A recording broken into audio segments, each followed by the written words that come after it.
એનસીસીના જે આપણા એનરોલમેન્ટ થવા જોઈએ, ખાસ કરીને છોકરાઓના એનરોલમેન્ટ જે બાકી રહી ગયા છે, એમાં એનસીસી ઓફિસની થોડી નિષ્કાળજી દેખાઈ આવી છે.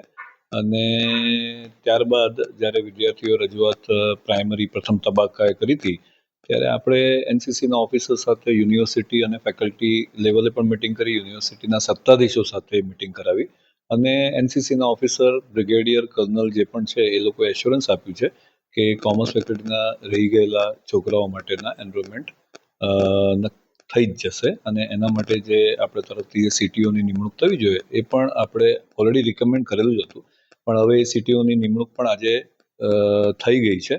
અને આપણને અઠવાડિયાના ટાઈમિંગમાં એ લોકો એક ટાઈમ સ્લોટ આપશે, જે ટાઈમ સ્લોટની અંદર આપણે વિદ્યાર્થીઓને ઇન્ફોર્મ કરીશું કે ભાઈ આ વિદ્યાર્થીઓએ જે લોકોને એનસીસીમાં એનરોલ કરવું છે એ ઓનલાઈન આ રીતે ફોર્મ ભરી શકે છે.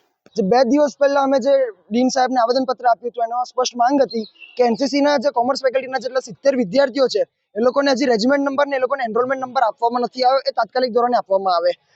અમે પહેલા એમને એવું કીધું હતું કે 1 દિવસ અમે તમને આપીએ છીએ, પણ વિદ્યાર્થીઓના હિત માટે અમે એમને 2 દિવસ આપ્યા.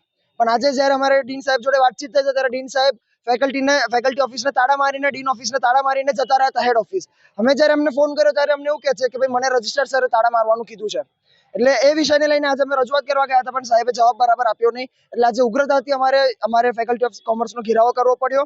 અને આજે કોમર્સ ફેકલ્ટી દ્વારા ડીન સારે બહાર પાડ્યું છે કે આ અઠવાડિયાની અંદર જેટલા બી 70 જેટલા વિદ્યાર્થીઓ છે એનસીસીના, એ બધા વિદ્યાર્થીઓને એનરોલમેન્ટ નંબર આપી દેવામાં આવશે. અને જો આપવામાં નહીં આવે તો આનાથી વધારે વિદ્યાર્થી પરિષદના કાર્યકર્તાઓ આવીને ડીન સાહેબનો ઘેરાવો કરશે.